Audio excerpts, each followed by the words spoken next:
Hello guys, it's me, Sheena Vlogs.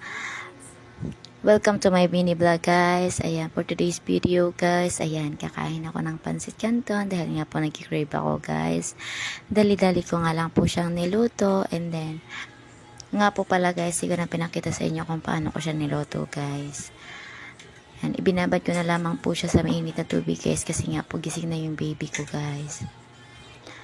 At ayan nga po guys, ibinalot ko na po siya sa seaweeds and then first bite guys, kain po tayo.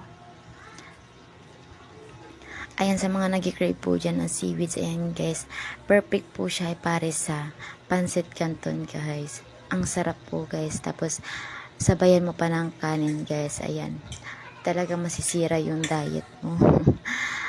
At ayan nga po guys.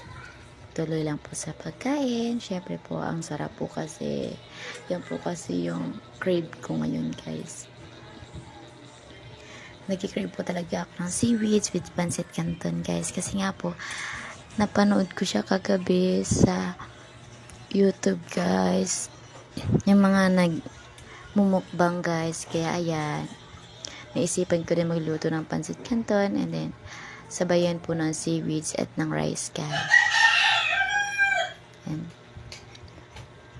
Kain po ulit tayo.